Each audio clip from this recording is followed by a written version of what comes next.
Kamusta po muli mga kababayan? Nagbabalik po muli inyong lingkod, si Katambay Manong po, dito po sa Tambayan mga kababayan. Kamusta po ang lahat? Sana po ay nasa mabuti tayong kalagayan. Bago po tayo magkomentuhan, magandang araw po muna, tanghali, hapon, gabi. Madaling araw po sa atin lahat, saan mang bansa o sulok ng mundo, tayo naroon. Naway maingatan tayo mga kababayan. Ito po, pag-usapan po natin. Kinabukasan na po, malapit na po. Isang tulog na lang po ay magaganap na po ang rally po, ang peaceful rally po ng Iglesia ni Cristo. At dito po ay marami po ritong tumutuliksa, lalo po yung mga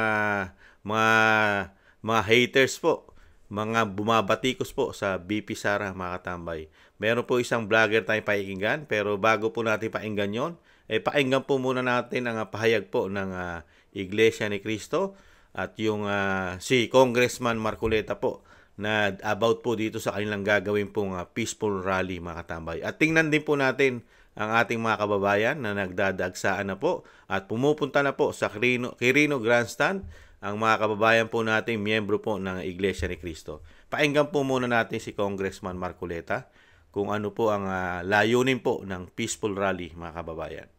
Ay, walang kinalaman ng politika rito. Ulitin ko muna po. Lagyan natin ng sounds, mga kababayan. Ayan po.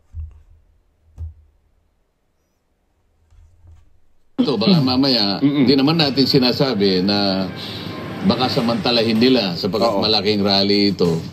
Baka akala nila kung nandun sila ay, ayun na nga, parang additional points sa kanila sapagkat alam mo, election year ito. Baka maging pokey points daw nila, no? Sana wag yun ang maging unang kadahilanan kaya sila nandun. Opo. Yung magpakitang gilas. Wag na yung ganon. Siguro wag na lang silang kung pumunta man sila halimbawa, kakaway nila siguro. Huwag nang magpakilalay sila si ganito at saka si ganon siguro. Opo. Kasi mga ordinaryong damit lang ang gagamitin. Opo. Ang iba naman kasi kung talagang, kumbaga, ang pahayag nila na pakikisa sapagkat talagang ang panahon ay magkaroon talaga dapat ng kapayapaan kong. Gaya din po ng national rallying ito. Oo nga, pero ang sinasabi ko, kasi nga, ang nagiging problema doon, kung paano mo i-isolate yung kanyang pagiging politiko. Tama kayo. Kasi ipinagpauna natin, ito po ay walang politika rito. Ngayon, kung halimbawa, yung liga ng mga barangay ay dumating doon, para baka mahaluan ng politika yung kanilang, bagamat ang intensyon nila ay hindi, kundi pakikipagkaisa lang. Hindi mo mayaalis na maring may mag-isip pa din. Maano ka lang dyan. Yung mga ganun ba? Ganon, opo. Ang totoo nga kung may nabalitaan ako, iba, may kani-kanya din delegasyon. May mga nag-rent din po ng bus, mga sasakyan galing sa probinsya. At sapagkat narinig nila, open naman ito sa lahat, ay magpapadala po ng delegasyon. Pero maliwanag po na walang halong politika. Yun, pag sinabing walang halong politika, kahit politiko kayo, basta dyan lang po kayo. Cool lang kayo, gano'n. Yan po mga tama, yung paliwanag po ng pamunuan po na Iglesia ni Cristo sa ang nagpahatid po ng balita ay si Congressman Marcoleta. Wala raw pong kulay o bahid pamumulitika ang gagawin po na Iglesia ni Cristo na peace rally. Pero welcome po sa lahat mga kababayan. Welcome po sa lahat ng mga Pilipino na nais pong makiisa sa peaceful rally. Kahit po ikaw ay politiko pa, pero ang sinasabi nga po, walang bahid political ang kanilang gagawin peaceful rally. Ang gusto lang po nila, syempre po, ang unang palayunin po kasi rito yung ginawa po nila, lalo po sa Quadcom, di po ba? At yung pahayag daw po ng Pangulo na kinukundi na ang gagawing impeachment sa Vice President. At yun din po ang kanilang layunin na isa po sa agenda po, syempre, na kung ano po ang sinabi daw ng Pangulo na hindi nila sinasang-ayunan ang impeachment ng Vice President. Pero hindi rin naman po nila magagawa na i-impeach ang Vice President dahil nga po panahon po ng halalan. Lagi ko sinasabi, ang pinakamalakas na politiko sa ating bansa sa panahon natin ngayon ay mga Duterte, lalo-lalo ang Vice President. Saka wala silang makitang nilabag o kasalanan ng Vice President.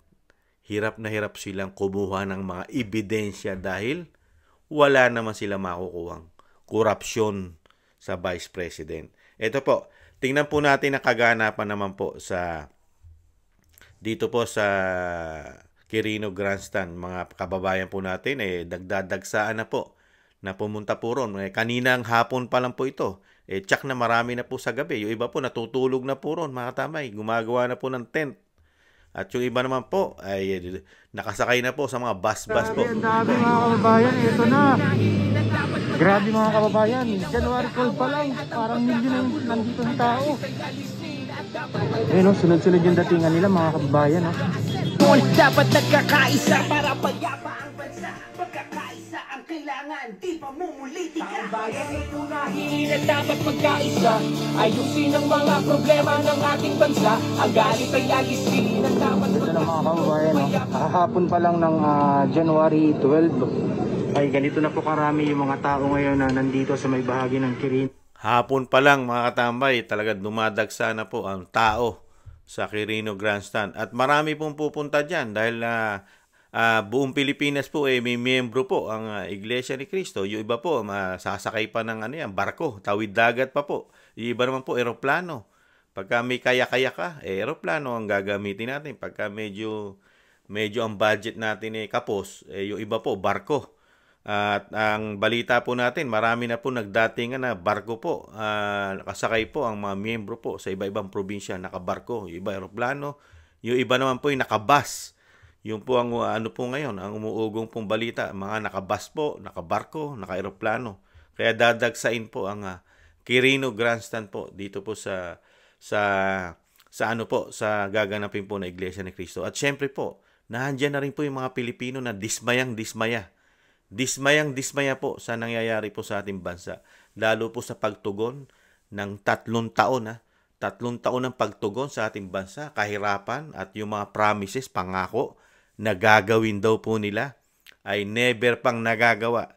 Mga kababayan, wala pa halos nagagawa sa pangako. Lalo-lalo yung pagkain natin. Bigas na nga lang, di ba?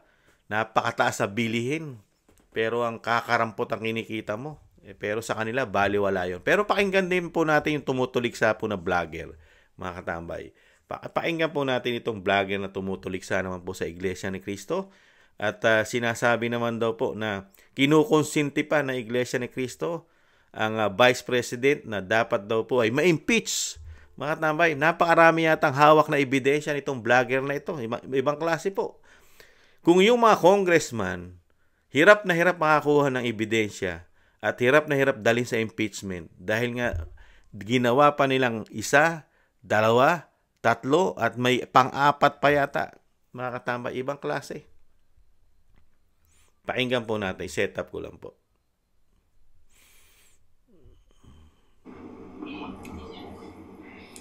Pilipinas, ang iglesia ay para sa kapayapaan. Ito po. Set up ko lang. Luzon, Visayas at Mindanao, sa lahat po ng ka-coffee natin na nakaantabay po sa atin, nasaan man po kayong panig ng daigdig, may magandang araw po sa inyo.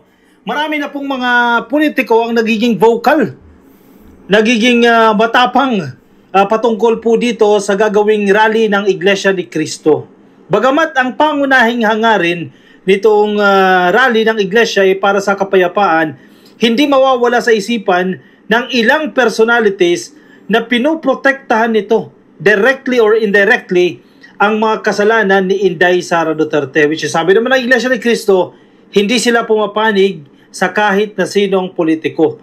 Pero sa naunang announcement po ng news anchor na binigyan po ng otoridad na basahin yung statement dyan po sa programa ng Net25, abay sumusuporta sila sa statement ni PBBM na tumututol sa impeachment kay Sara Duterte. Ibig sabihin, ayaw ng Iglesia ni Cristo na ma-impeach si Sara Duterte. So ang sinasabi ngayon ng mga politiko, pinoprotektahan nito ang mga kasalanan ni Sara Duterte. Nasaan ang accountability nito? Bakit sa tingin ninyo dapat hindi matanggal si Sara Duterte? Bakit hindi dapat ma-impeach si Sara Duterte kahit na maraming ebidensya na nagsasabing nagkaroon siya ng pagkukulang sa kanyang gampanin? Winaldas ang confidential funds. Bakit po protektahan pa rin?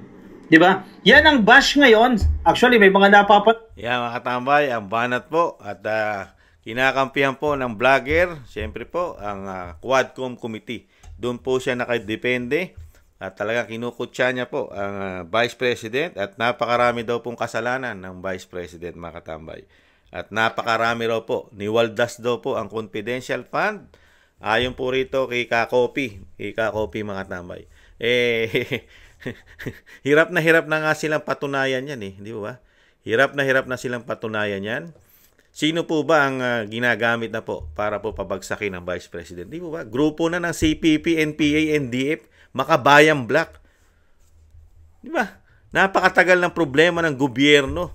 At alam naman natin, itong grupo na ito ay talagang hindi po ito magugustuhan ang pamilya Duterte. Lalo ang Duterte.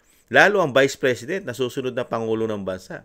Dahil pag ito ay naging Pangulo, di ba nakita po natin kung ano po nangyari nung naging Pangulo po ang kanyang ama, ang dating Pangulong Duterte. Di po ba? Napakalaki ng porsyento na ang puwersa nila ay humina.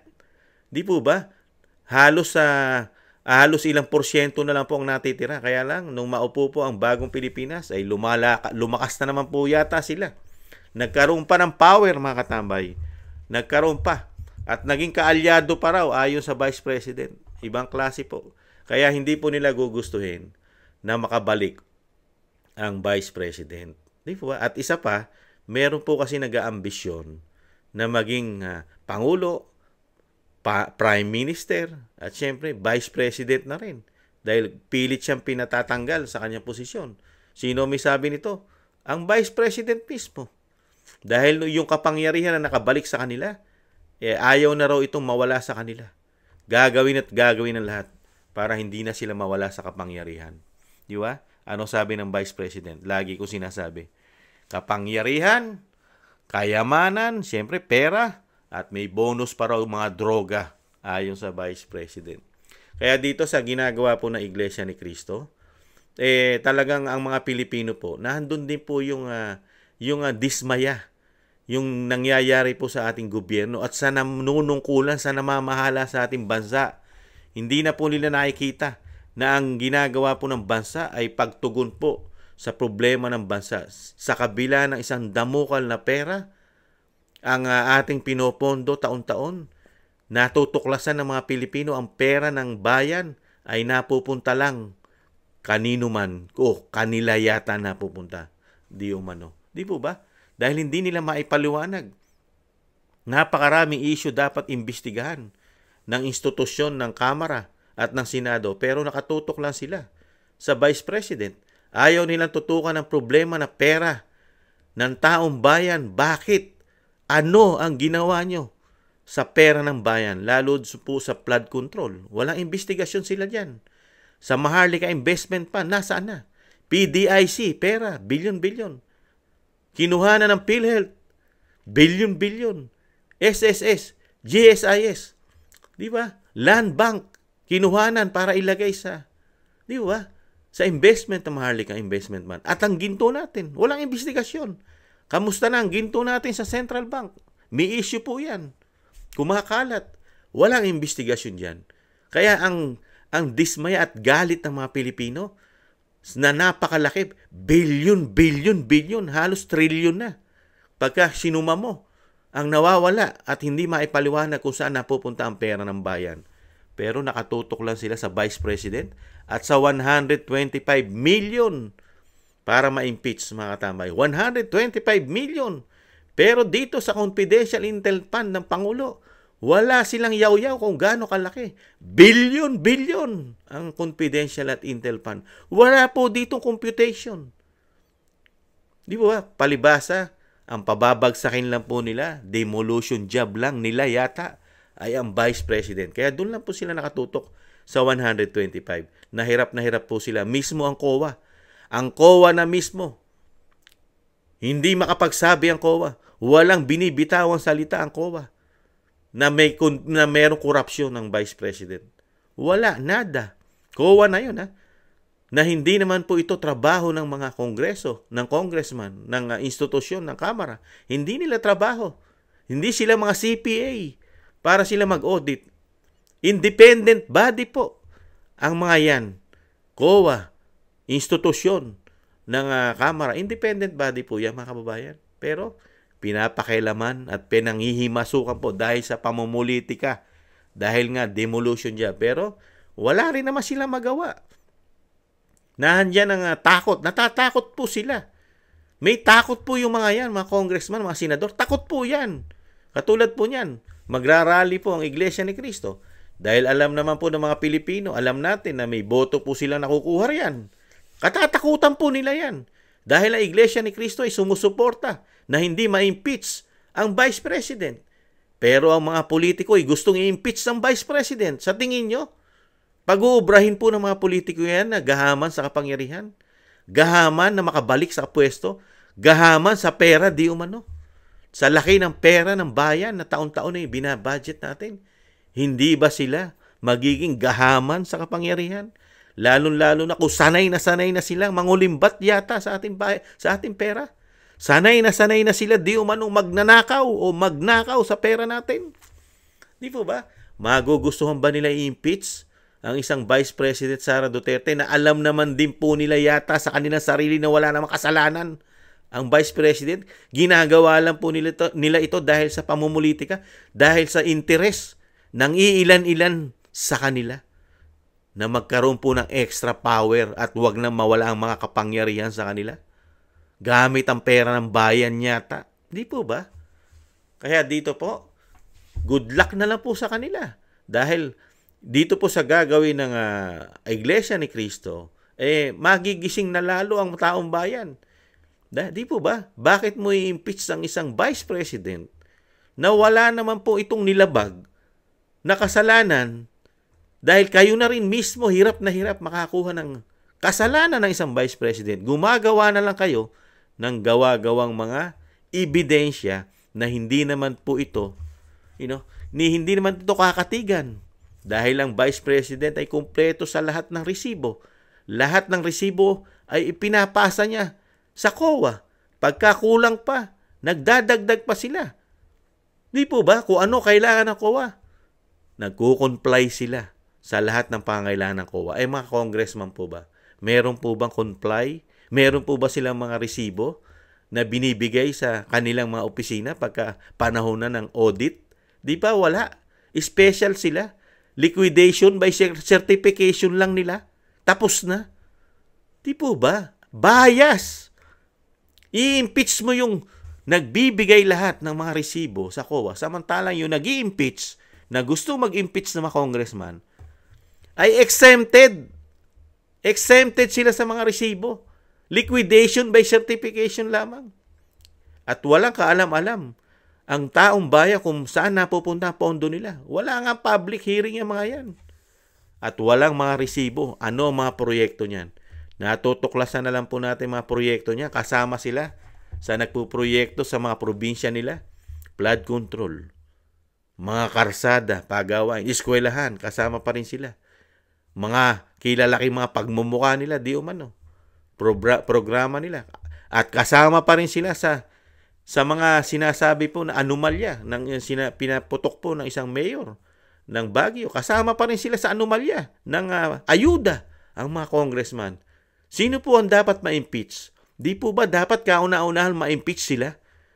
Dahil yung sinabi ng Vice President na yung institusyon na yan, 2 tao lang kumukontrol sa pera natin. At pati po ang First Lady, kumukolekta. Mismo ang Vice President na nagpatotoo. Kumukuha ng pera sa gobyerno ang isang First Lady. Pero walang investigasyon po dyan dahil pinsan po yata ang speaker. Paano maiimbestigahan ang korupsyon nila? Sila mismo ang may issue ng korupsyon. Ang mag-i-investigate, sila mismo. Katarantaduhan yun. Kalukuhan yun. Di ba? Hindi bobo sila para imbestigahan nila korupsyon nila. At ang korupsyon ng administrasyon, hindi sila tangat bobo pagdating po sa korupsyon nila. Kaya kailangan po, lahat po ng nagpapahayag at bumabatikos po sa gobyerno, nilalabanan po ang gobyerno ng Bagong Pilipinas, ay kailangan po mawala ito. Mawala sa politika. Kabuka po ng ginagawa nila sa Vice President. Kailangan mawala ito sa politika.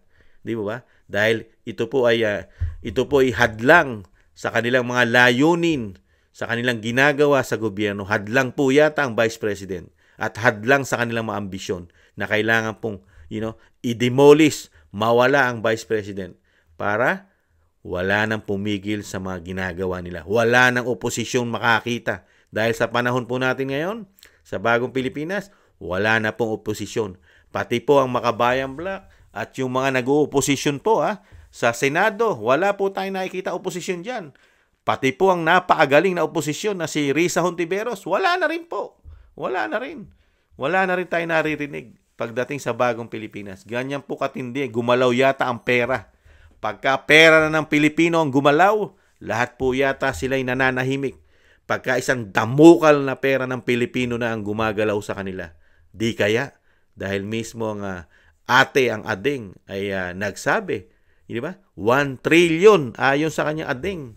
Kung totoo man yan, kung totoo man, 1 trillion para lang pabagsakin ng Vice President at mga Duterte.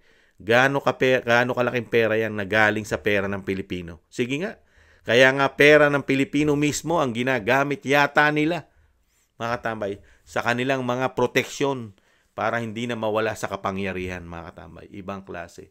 Kaya po, mga kababayan, kung may pagkakataon po tayo, at nakikita rin po natin, magpahayag din po tayo. Sumama rin po tayo at magpahayag sa gaganapin po ng tomorrow na po yan. Isang tulog na lang po, mga kababayan. Ang peaceful rally po ng Iglesia ni Cristo. At welcome po ito sa lahat. Mismo ayon po kay Congressman Marcoleta, welcome po ito. Lalo po sa nangyayari po sa ating bansa. Pwede po tayo magpahayag, mga katambay. At inaano lang po nila ang mga politiko. Ang mga politiko po ay siyempre po hindi nila masyadong entertain. Hindi po sila mag-entertain masyado ng mga politiko dyan. Dahil ayaw po daw nilang mahaluan ng politiko. Pero welcome ka magpahayag. Welcome ka magdala ng mga banner mo, mga plake o mga dapat mong ipahayag sa gobyerno. Kung ano ang iyong saloobin, pwede mong isulat po yan sa mga board o mga kahit sa sako, di ba? Kahit sa mga kung ano, o plywood, basta ipahayag natin, ang ating saloobin sa loob ng 3 taon na ganito po ang issue, ang ginawa sa atin, lalo po sa issue ng droga, isama rin po natin yon. Yung issue ng droga na kailangan magpa-drug test ang Commander-in-Chief para po ang tiwala ng mga Pilipino ay hindi mawala sa Commander-in-Chief. Magpa-drug test din po siya. Napakalaki po ng ang kanyang gampanin sa mga Pilipino. Kailangan po ay sumunod siya sa mga Pilipino dahil trabahante siya ng Pilipino Hindi po nagluklok ang mga Pilipino ng hari na hindi mo na pwedeng galawin. Di ba? Demokrasya ang ating bansa. Trabahante ka lang. Pagka sinabi ng Pilipino, majority ng Pilipino, magpa-drug test ka, dapat gawin mo yan. Dahil isa kang presidente, isa kang trabahante ng mga Pilipino. Di po ba? Yun po yun Di ba? Excuse me po. Kaya po mga kababayan, maraming salamat po. At kung meron po tayo pagkakataon, makiisa po tayo sa gaganapin pong peaceful rally na Iglesia ni Cristo. Maraming salamat po mga kababayan. Sa muli, papasalamat po ako sa mga nagla-like, share, subscribe, and comment. At syempre po sa ating maliit na programa sa YouTube at TikTok. At ganoon din po sa mga magko-comment pa. Maraming salamat po at subscribe. Maraming salamat po. Ingatan nawa po mga tambay. Paalam, sa muli. Bye-bye.